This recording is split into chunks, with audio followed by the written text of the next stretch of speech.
ಒಂದು ಗವಿ ಒಳಗೆ ಹತ್ಕೊಂಡು ಹೋದರೆ 1000 ಗವಿ ಒಳಗೆ ನೀವು ಹೋಗ್ಬೋದು. ಅದು ಹೇಗೆ ಅಂತ ಇಲ್ಲಿ ತೋರಿಸ್ತೀನಿ ನಿಮಗೆ. ಇಲ್ಲಿ ನೋಡಿ, ಈ ಕಡೆ ಬಂದರೆ ಇಲ್ಲಿ 2 ಗವಿಗಳಿದೆ, ಬಲಗಡೆಗೆ ಮತ್ತು ಎಡಗಡೆಗೆ. ಇದ್ರ ಹಿಂದ್ಗಡೆನೂ ಸುರಂಗ ಇದು ಇದೆ ಅಲ್ರಿ, ಗುಹೆ ಇದೆ. ಒಳಗೆ ಹೋದ್ರೆ ಅದ್ರ ಮೇಲ್ಗಡೆ ಗುಹೆ ಇದೆ. ಮತ್ತೆ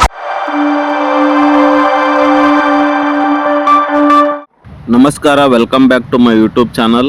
ಈಗ ಸುಮಾರು ತಿಂಗಳ ಹಿಂದೆ ಪ್ರಯಾಗ್ರಾಜ್ನಲ್ಲಿ ಕುಂಭಮೇಳ ನಡೀತು. ಆ ಕುಂಭಮೇಳದಲ್ಲಿ ಕರ್ನಾಟಕದ ಒಬ್ಬ ಧನಂಜಯ ನಾಗಸಾಧುಗಳು ಕರ್ನಾಟಕದ ದೇವಸ್ಥಾನಗಳ ಬಗ್ಗೆ ಮಾತು ಹೇಳಿದ್ರು. ಅದರಲ್ಲಿ ಒಂದು ದೇವಸ್ಥಾನದ ಬಗ್ಗೆನೂ ಮಾಹಿತಿ ಕೊಟ್ಟಿದ್ರು. ಹುಬ್ಬಳ್ಳಿಯ ಸಿದ್ಧಾರೂಢ ಸ್ವಾಮೀಜಿಗಳಿಗೆ ಆರ್ಡ ಜ್ಯೋತಿ ಶಕ್ತಿ ಬಂದಂಥ ದೇವಸ್ಥಾನದ ಬಗ್ಗೆ ಮಾಹಿತಿ ನೀಡಿದ್ರು ಧನಂಜಯ ನಾಗಸಾಧುಗಳು. ನಾನಿವತ್ತು ಅದೇ ದೇವಸ್ಥಾನಕ್ಕೆ ಬಂದಿದ್ದೀನಿ. ಈ ವಿಡಿಯೋದಲ್ಲಿ ನಾನು ನಿಮಗೆ ಆ ದೇವಸ್ಥಾನದ ಬಗ್ಗೆ ಸಂಪೂರ್ಣ ಮಾಹಿತಿ ಕೊಡ್ತೀನಿ. ಕೊನೆವರೆಗೂ ತಪ್ಪದೆ ಈ ವಿಡಿಯೋ ನೋಡಿ. ನಾನಿವತ್ತು ಬಂದಿರೋದು ಹಾವೇರಿ ಜಿಲ್ಲೆ ಹಿರೇಕೆರೂರು ತಾಲೂಕು, ಮುಂಚೆ ಇತ್ತು, ಈಗ ರಟ್ಟಳ್ಳಿ ತಾಲೂಕಿನ ವ್ಯಾಪ್ತಿಯಲ್ಲಿ ಬರುವಂಥ ಕಣವಿ ಸಿದ್ಧಗೇರಿಗೆ ನಾನು ಬಂದಿದ್ದೀನಿ. ಈ ವಿಡಿಯೋದಲ್ಲಿ ಕಣವಿ ಸಿದ್ಧಗೇರಿಯ ಬಗ್ಗೆ ನಿಮಗೆ ಮಾಹಿತಿ ಕೊಡ್ತೀನಿ. ಈ ದೇವಸ್ಥಾನ ಸುಮಾರು 6 ಕಿಲೋಮೀಟರ್ ಇದೆ ತಾಲೂಕು ಕೇಂದ್ರದಿಂದ, ಅಂದರೆ ರಟ್ಟಳ್ಳಿಯಿಂದ. ಈ ದೇವಸ್ಥಾನ ಬೆಟ್ಟದ ತಪ್ಪಲಿನಲ್ಲಿದೆ. 2 ಗುಡ್ಡಗಳ ಮಧ್ಯದಲ್ಲಿ ಈ ದೇವಸ್ಥಾನ ಇದೆ. ನೀವು ಇಲ್ಲಿ ನೋಡ್ತಿದ್ದೀರಲ್ಲ, ಇದು ದೇವಸ್ಥಾನದ ಮುಂಭಾಗ. ಮುಂಚೆ ಈ ದೇವಸ್ಥಾನಕ್ಕೆ ಮೆಟ್ಲಷ್ಟೇ ಹತ್ಕೊಂಡ್ಬರ್ಬೋದಿತ್ತು, ಅಲ್ಲಿ ಗಾಡಿ ನಿಲ್ಸೋಕ್ಕೆ ಅಲವ್ ಇರಲಿಲ್ಲ.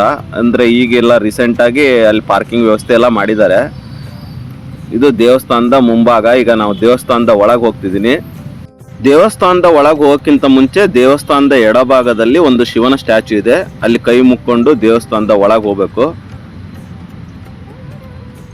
ನಿಮಗೆ ಇಲ್ಲಿ ಕಾಣಿಸುತ್ತಲ್ಲ, ಇದು ದೇವಸ್ಥಾನದ ಒಳಾಂಗಣ. ಇದು ಇಲ್ಲಿರುವಂಥ ದೇವಸ್ಥಾನವನ್ನು ದಕ್ಷಿಣದ 2ನೇ ಕಾಶಿ ಅಂತಲೂ ಕರೀತಾರೆ. ಹಾಗೆ ಇಲ್ಲಿ ಒಳಗಿರುವಂಥ ಶಿವಲಿಂಗ ಪೂರ್ವಾಭಿಮುಖವಾಗಿದೆ. ಈ ದೇವಸ್ಥಾನವನ್ನು ನಿರ್ಮಾಣ ಮಾಡಿದ್ದು ಸುಮಾರು 12ನೇ ಶತಮಾನಗಳ ಹಿಂದೆ. ಅಲ್ಲಿ ಬೆಟ್ಟ ಕಾಣ್ತಿದೆಯಲ್ಲ, ಆ ಬೆಟ್ಟದ ತಪ್ಪಲಿನಲ್ಲಿ ಈ ದೇವಸ್ಥಾನ ಗುಹೆ ರೂಪದಲ್ಲಿ ಇದೆ. ಒಳಗೆ ಫುಲ್ ಗುಹೆ ಇದೆ. ನಾನೀಗ ಒಳಗೆ ಹೋಗ್ತೀನಿ ದೇವಸ್ಥಾನದೊಳಗೆ. ನಿಮಗೆ ಅಲ್ಲಿರೋಂಥ ದೇವ್ರನ್ನ ಮತ್ತು ಅಲ್ಲಿ ಗುಹೆನ ಎಲ್ಲ ತೋರಿಸ್ತೀನಿ. ಇದು ದೇವಸ್ಥಾನದ ಮುಂಭಾಗ. ಈಗ ಫುಲ್ ಒಳಗೆ ಹೋಗ್ತಿದ್ದೀನಿ. ಈಗ ದೇವಸ್ಥಾನದ ಒಳಗೆ ಹೋಗೋಕ್ಕೆ ಒಂದು ಸಭಾಂಗಣ, ಅಂದರೆ ಒಳಾಂಗಣ ಸಿಗುತ್ತೆ. ನಂತರ ಗರ್ಭಗುಡಿ ಇದೆ. ನಿಮ್ಮ ಎದುರಿಗೆ ಕಾಣಿಸ್ತಿದೆ ಇಲ್ಲ, ಇದೇ ದೇವಸ್ಥಾನ. ಒಳಗಿರುವಂಥ ಈಶ್ವರ ರೂಪದಲ್ಲಿರುವಂಥ ಸಿದ್ದೇಶ್ವರ ಸ್ವಾಮಿ. ನಾನೀಗ ಗರ್ಭಗುಡಿ ಹತ್ರ ಹೋಗ್ತಿದ್ದೀನಿ. ಅಲ್ಲಿಂದ ನಿಮಗೆ ಈಶ್ವರ ರೂಪದಲ್ಲಿರುವಂಥ ಶಿವಲಿಂಗನ ತೋರಿಸ್ತೀನಿ. ಇದು ನಿಮ್ಮ ಎದುರಿಗೆ ಕಾಣ್ತಿರೋದೇ ಈಶ್ವರ ರೂಪದ ಶಿವಲಿಂಗ. ಇದನ್ನು ಸಿದ್ದೇಶ್ವರ ಸ್ವಾಮಿ ಅಂತಲೂ ಕರೀತಾರೆ. ಇದು ಪೂರ್ವಾಭಿಮುಖವಾಗಿದೆ. ಅದರ ಎದುರಿಗೆ ನಂದಿನೂ ಇದೆ.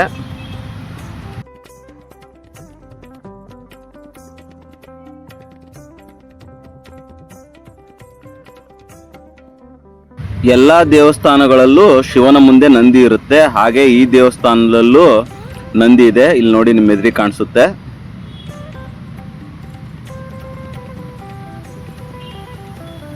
ಹಾಗೆ ಸ್ವಲ್ಪ ದೇವಸ್ಥಾನದ ಬಲಭಾಗದಲ್ಲಿ ಬಂದರೆ, ಅಂದರೆ ಶಿವಲಿಂಗದ ಬಲಭಾಗದಲ್ಲಿ ಬಂದರೆ, ಇಲ್ಲಿ ವಿಘ್ನೇಶ್ವರನ ಮೂರ್ತಿ ಇದೆ. ಒಂದು ಗವಿ ಒಳಗೆ ಹತ್ಕೊಂಡು ಹೋದರೆ 1000 ಗವಿ ಒಳಗೆ ನೀವು ಹೋಗ್ಬೋದು. ಅದು ಹೇಗೆ ಅಂತ ಇಲ್ಲಿ ತೋರಿಸ್ತೀನಿ ನಿಮಗೆ. ಇಲ್ಲಿ ನೋಡಿ, ಈ ಕಡೆ ಬಂದರೆ ಇಲ್ಲಿ 2 ಗವಿಗಳಿದೆ, ಬಲಗಡೆಗೆ ಮತ್ತು ಎಡಗಡೆಗೆ. ಅಂದರೆ ಜಾಸ್ತಿ ಗುಹೆಗಳು ಹಿಂಗೆ ಇದೆ ಅಂದರೆ ಹೋದರೆ ಇಲ್ಲಿಂದ ಒಳಗೆ ಹೋಗ್ಬೇಕು. 1000 ಗುಹೆಗಳು ಸಿಗುತ್ತೆ ಅಂತಾರಲ್ಲ, ಅದಲ್ಲ ಇದು. ಇಲ್ಲಿ ಮಾರ್ಗ ಐತೆ, ಇಲ್ಲಿಂದ ಹತ್ಕೊಂಡು ಹೋಗ್ಬೇಕು ಒಳಗೆ. ಇಲ್ಲಿ ಒಂದು ಮಾರ್ಗ. ಹಾಂ. ಅಂದರೆ ಒಳಗೆ ಹೋದಂಗೆ ಗುಹೆಗಳ ಮೇಲೆ ಗುಹೆ ಇದೆ. ಅದು ಹೆಂಗೈತೋ ಒಳಗಂತಕ್ಕೂ ಯಾರೂ ಹೋಗಿಲ್ಲ, ಸಿದ್ಧಾರೂಢರು ಹೋಗಿಲ್ಲ. ಗುಹೆ ಇದೆ. ಅಲ್ಲಿ ಒಂದಿದೆ. ಆ ಕಡೆ ಮೇಲ್ಗಡೆ ಅಕ್ಮಾದೇವಿ ದೇವಸ್ಥಾನ ಐತಿ, ಅಲ್ಲಿ ಇದೆ. ಯಾವ ಆ ಕಡೆ ಇದೆ ಅಂದ್ರೆ ಅಲ್ಲಿ ಅಕ್ಮಾದೇವಿ ಹೊರಗಡೆ ಇದೆ. ಇದು ಒಂದೌದು ಗುಹೆ, ಇದು ಒಂದೌದು. ಇದು ನಡುವೆ ಮಧ್ಯೆ ಗೋಡಿ ಇದ್ದಂಗೆ ಐತಿ. ಇದು ಮಾರ್ಗನೂ ಬೇರೆ ಐತಿ, ಈ ಮಾರ್ಗನೂ ಬೇರೆ ಐತಿ. 2 ಮಾರ್ಗಗಳು ಬೇರೆ ಬೇರೆ ಇದ್ರೆ ಬೇರೆ ಬೇರೆನ ಇದಾವ. ಇಲ್ಲಿ ಒಂದು ಸಣ್ಣ ಮಾರ್ಗ ಇದೆ. ಹಾ. ಇದು ಎಷ್ಟು ದೂರ ಆಯ್ತು ಗೊತ್ತಿಲ್ಲ. Okay okay okay. ನಿಮ್ಮ ಎದುರಿಗೆ ಕಾಣಿಸ್ತಿದೆಯಲ್ಲ, ಇದು ಸಿದ್ಧಾರೂಢರ ಫೋಟೋ. ಇದು ಇಲ್ಲಿ ಎದುರಿಗೆ ಕಾಣಿಸ್ತಿದೆಯಲ್ಲ, ಈ ಜಾಗದಲ್ಲೇ ಸಿದ್ಧಾರೂಢರು ತಪಸ್ಸಿಗೆ ಕುಂತಂತ ಜಾಗ ಇದು.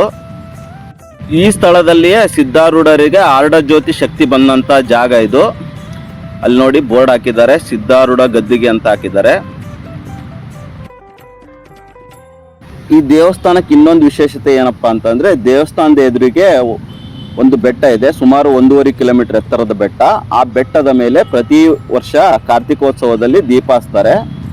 ಅಲ್ಲಿ ಹಚ್ಚಿದಂತ ದೀಪದ ಬೆಳಕು ಇಲ್ಲಿ ಗರ್ಭಗುಡಿಯಲ್ಲಿರುವಂತ ಲಿಂಗ ರೂಪದ ಮೂರ್ತಿಯ ಮೇಲೆ, ಹಾಗೆ ಮತ್ತೆ ದುರ್ಗಾ ಪರಮೇಶ್ವರಿ ದೇವರ ಮೂರ್ತಿಯ ಮೇಲೆ ಆ ದೀಪದ ಬೆಳಕು ಬೀಳುತ್ತೆ. ಹಾಗಾಗಿ ಇದು ವಿಶೇಷ ದೇವಸ್ಥಾನ ಅಂತಾನೂ ಹೇಳ್ಬೋದು. ಇಲ್ಲಿರುವಂತ ಲಿಂಗದ ಮೇಲೆ ಆ ದೀಪದ ಬೆಳಕು ಬೀಳುತ್ತೆ. ಗುಹೆಯಿಂದ ಹೊರಗೆ ಬಂದ್ರೆ ನಮ್ಮ ಎಡಭಾಗದಲ್ಲಿ ಒಂದು ಮೂರ್ತಿ ಸಿಗುತ್ತೆ. ನಿಮ್ಮ ಎದುರಿಗೆ ಕಾಣಿಸುತ್ತೆ ನೋಡಿ, ಅದು ಮೂರ್ತಿ ಇಲ್ಲಿ ಕಾಣಿಸುತ್ತಲ್ಲ, ಇದು ರೇಣುಕಾಚಾರ್ಯರ ಮೂರ್ತಿ. ಗುಹೆಯಿಂದ ಹೊರ ಬಂದ್ರೆ ಮತ್ತೆ ದೇವಸ್ಥಾನ ಎಂಟ್ರಿ ಆಗ್ತೀವಿ ನಾವು. ಒಳಾಂಗಣವನ್ನ ದೇವರ ದರ್ಶನ ಎಲ್ಲ ಮುಗಿಸ್ಕೊಂಡು ನಾನೀಗ ದೇವಸ್ಥಾನದ ಹೊರಗೆ ಹೋಗ್ತಿದ್ದೀನಿ. ಗರ್ಭಗುಡಿಯಲ್ಲಿರುವಂಥ ಶಿವಲಿಂಗ ರೂಪದ ಸಿದ್ದೇಶ್ವರ ಸ್ವಾಮಿಯ ದರ್ಶನ ಮಾಡ್ಕೊಂಡು ಹೊರಗೆ ಬಂದಮೇಲೆ ನಾವು ದೇವಸ್ಥಾನದ ಹಿಂಭಾಗ ಮತ್ತೊಂದು ದೇವಸ್ಥಾನ ಇದೆ, ಅದು ಅಕ್ಕಮಹಾದೇವಿ ದೇವಸ್ಥಾನ. ಈಗ ಇದು ನೋಡಿ, ಅಕ್ಕಮಹಾದೇವಿ ದೇವಸ್ಥಾನಕ್ಕೆ ಹೋಗೋ ದಾರಿ ಇದು. ದೇವಸ್ಥಾನದ ಹಿಂಭಾಗ ಆಗುತ್ತೆ, ಬೆಟ್ಟದ ಮೇಲೆ ಇದೆ. ಇದು ಸ್ವಲ್ಪ ದೂರ ನಡ್ಕೊಂಡು ಹೋಗ್ಬೇಕು, ಒಂದು 20 ಮೆಟ್ಲು ಹತ್ಕೊಂಡು ಹೋದ್ರೆ ದೇವಸ್ಥಾನ ಸಿಗುತ್ತೆ. ನಿಮ್ಮ ಎದುರಿಗೆ ಕಾಣಿಸ್ತದಲ್ಲ, ಇದು ಓಂ ಬೆಟ್ಟ. ಅದ್ರ ಹಿಂದ್ಗಡೆ ಮೇಲೆ ಕಾಣಿಸುತ್ತಲ್ಲ, ಅಲ್ಲಿ ಅದೇ ಬೆಟ್ಟದ ಮೇಲೆ ದೀಪ ಹಚ್ಚೋದು ಕಾರ್ತಿಕೋತ್ಸವಕ್ಕೆ. ಈಗ ನಾನು ಅಕ್ಕಮಹಾದೇವಿ ದರ್ಶನಕ್ಕೆ ಹೋಗ್ತಿದ್ದೀನಿ. ಇದು ಅಕ್ಕಮಹಾದೇವಿ ದೇವಸ್ಥಾನಕ್ಕೆ ಹೋಗೋ ದಾರಿ. ಈ ದೇವಸ್ಥಾನ ಸುತ್ತಲೂ ಬೆಟ್ಟಗಳಿದೆ, ಹಾಗೆ ಕಾಡಿನ ಮಧ್ಯದಲ್ಲಿ ಇರೋ ದೇವಸ್ಥಾನ ಇದು. ಈ ದೇವಸ್ಥಾನದಲ್ಲಿ ಮುಂಚೆ ಕರಡಿಗಳಿದ್ವು ಅಂತ ಹೇಳ್ತಾರೆ. ಈಗ ಜನ ಜಾಸ್ತಿ ಆಗಿ ಓಡಾಡ್ತಿರೋದ್ರಿಂದ, ಜನದಟ್ಟಣೆ ಇರೋದ್ರಿಂದ ಅವು ಕರಡಿಗಳು ಈಗಿಲ್ಲ.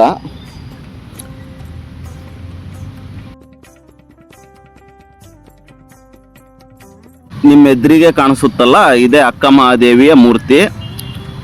ಅದರ ಪಕ್ಕದಲ್ಲೇ ಶಿವನ ಮೂರ್ತಿ, ಶಿವಲಿಂಗ ಇದೆ. ನಿಮಗೆ ಇಲ್ಲಿ ಮೇಲೆ ತೋರಿಸ್ತೇನೆ ನೋಡಿ, ಇದೇ ಗುಹೆ. ಇದು ಈ ಗುಹೆದಲ್ಲಿ ಮೂಲಕ ಹೋದ್ರೆ 1000 ಗುಹೆಗಳಿಗೆ ಹೋಗ್ಬೋದು ಅಂತ ಹೇಳ್ತಾರೆ. ಕೆಳಗಿನ ದೇವಸ್ಥಾನದಲ್ಲಿಂತ್ರನು ಸೇಮ್ ಹೋಗ್ಬೋದು, ಇಲ್ಲಿಂತ್ರನು ಹೋಗ್ಬೋದು.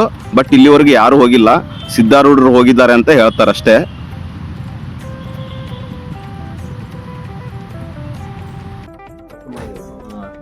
ಇದ್ರ ಹಿಂದ್ಗಡೆನೂ ಸುರಂಗ ಇದು ಇದೆ ಅಂದ್ರೆ ಗುಹೆ ಇದೆ. ಒಳಗೆ ಗುಹೆ ಇದೆ. ಮತ್ತೆ ಈ ಕಡೆ ಹೋದ್ರೆ ಈ ಕಡೆ ಮೇನ್ ರೋಡ್ ಬರ್ತದೆ, ಅದು ನಿಮ್ಮ ದೇವಸ್ಥಾನ ಈ ಹೊರಭಾಗದ ಬೆಟ್ಟದಿಂದ ಒಂದು ಅರ್ಧ ಕಿಲೋಮೀಟರ್ ಮೇಲೆ ಹೋಗ್ಬೇಕು. ಇದೆ ಇಲ್ಲಿ ಕಾಣ್ತದೆ ಬಂಡಿ, ಇದೇ ಟೈಪ್ ಅಲ್ಲಿ ಬಂಡಿ ಏಕೈತೆ. ಆ ಓಂ ಬೆಟ್ಟ ಬಂಡಿ ಅಲ್ಲಿ ಹಂಗೆ ಬಂಡಿ ಒಂದೇ ಬಂಡಿ ಕೋಲ್ ಇದೆ. ಈ ಕೈ ಇಕ್ಕಿದ್ರೆ ಕೈ ಇಕ್ಕಿದ್ರೆ ಅಂತರಗಂಗೆ ಅದು ನೀರು ಸಿಗ್ತೈತೆ. ಕೆಲವ್ರಿಗೆ ಏನು ಸಿಗಲ್ಲ, ಕೆಲವ್ರಿಗೆ ನೀರು ಸಿಗ್ತೈತಿ, ಕೊಬ್ಬರಿ ಸಿಗ್ತೈತಿ, ಬಾಳೆಹಣ್ಣು. ಅಂದ್ರೆ ಅಂತ ಬೆಟ್ಟದಲ್ಲಿ ನೀರಿನ ಇದು ಇದೆ, ನೀರಿನ ಜಲ ಇದೆ ಅಲ್ಲಿ. ಈಗ ಅದೆಲ್ಲ ಸಿಗೋದನ್ನ ನೋಡಿ ನಮ್ ಹಿರಿಯರು ಏನಂದ್ರೆ, ಈ ನಾವೇನು ದೇವ್ರ ತೊಳೆದ ನೀರು ಇದು ಮಾಡ್ತಾರಲ್ಲ, ಆ ನೀರೇ ಅಲ್ಲಿ. ಅಂದ್ರೆ ಇಲ್ಲಿ ದೇವ್ರ ತೊಳೆದ ನೀರು ಎಲ್ಲಿ ಹೋಗತ್ತೆ ಅಂತ ಯಾರಿಗೂ ಗೊತ್ತಿಲ್ಲ ಏನೋ.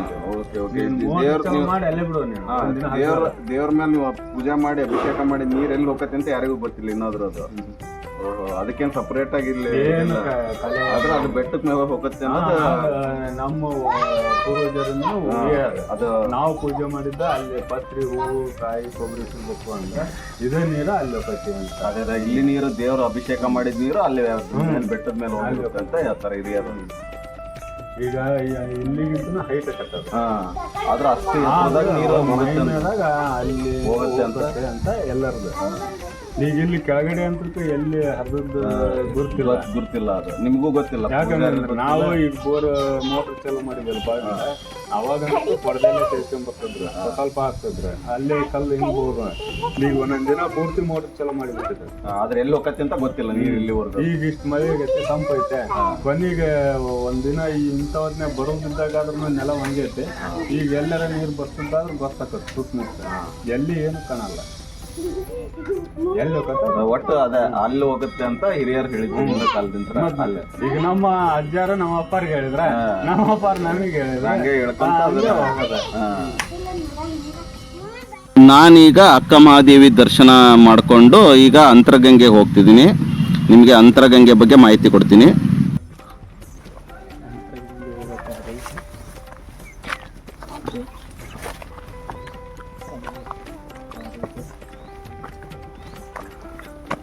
ನಾವೀಗ ಅಂತರಗಂಗೆಯನ್ನು ನೋಡಕ್ಕೆ ಹೋಗ್ತಿದ್ದೀವಿ ಬೆಟ್ಟದ ಮೇಲೆ. ಇಲ್ಲಿಂದ ಸುಮಾರು ಅರ್ಧ ಕಿಲೋಮೀಟ್ರ್ ಆಗುತ್ತೆ.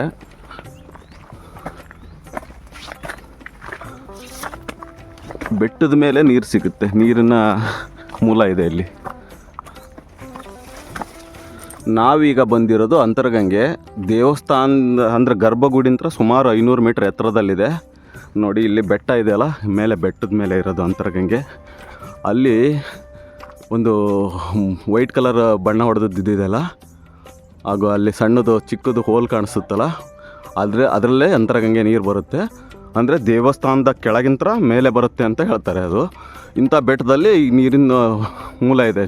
ಪೂಜಾರಪ್ಪರು ಹೇಳಿದ್ರಲ್ಲ, ಮೇಲೆ ಅಂತರಗಂಗೆ ಇದೆ, ಅಲ್ಲಿ ಹೋದರೆ ನೀರು ಸಿಗುತ್ತೆ ಬೆಟ್ಟದ ಮೇಲೆ ಅಂದು.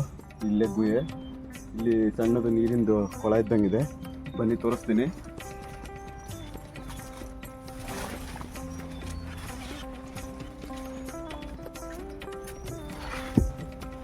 ಇಲ್ಲಿದೆಯಲ್ಲ, ಇದೇ ನೀರಿನ ಕೊಳ. ಇದು ಇಲ್ಲಿ ಕಾಣಿಸುತ್ತಲ್ಲ, ಇದೇ ನೀರಿನ ಕೊಳ.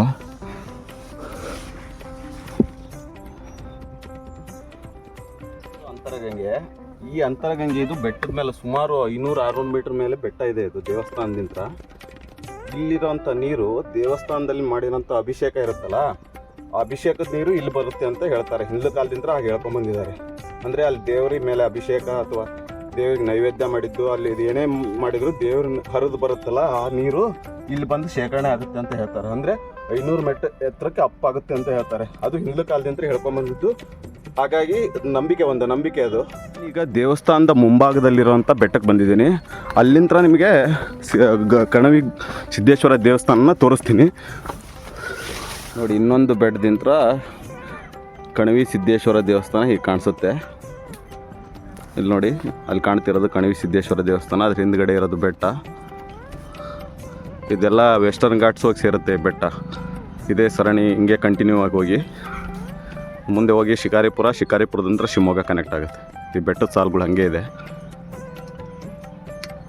ಇಲ್ಲಿ ಮೇಲೆ ತುದಿಗೆ ಹೋದರೆ ಇನ್ನೊಂದು ಬೆಟ್ಟ ಇದೆ. ಅಲ್ಲಿ ಆ ಬೆಟ್ಟದ ಮೇಲೆ ದೀಪ ಹಚ್ಚೋದು. ಆ ದೀಪ ಶಿವನ ಮೇಲೆ, ಒಳಗೆ ಗವಿಯಲ್ಲಿರುವಂಥ ಶಿವನ ಮೇಲೆ ಬೀಳುತ್ತೆ, ಅದು ಪ್ರಕಾಶಮಾನವಾಗಿ. ಇಲ್ಲಿವರೆಗೂ ಮಾಹಿತಿ ಕೊಟ್ಟಿದ್ದು ಕಣವಿ ಸಿದ್ದೇಶ್ವರ ದೇವಸ್ಥಾನದ ಬಗ್ಗೆ. ನೀವು ಈ ದೇವಸ್ಥಾನಕ್ಕೆ ಬರಬೇಕು ಅಂದರೆ ಬೆಂಗಳೂರಿಂದ ಬರೋರಾದರೆ ರಾಣೆಬೆನ್ನೂರಿಗೆ ಬಂದು, ರಾಣೆಬೆನ್ನೂರಿಂದ ರಟ್ಟಿಹಳ್ಳಿಗೆ ಬಂದು, ರಟ್ಟಹಳ್ಳಿಯಿಂದ ಸುಮಾರು 5 ಕಿಲೋಮೀಟ್ರ್ ಇದೆ ಈ ಊರು.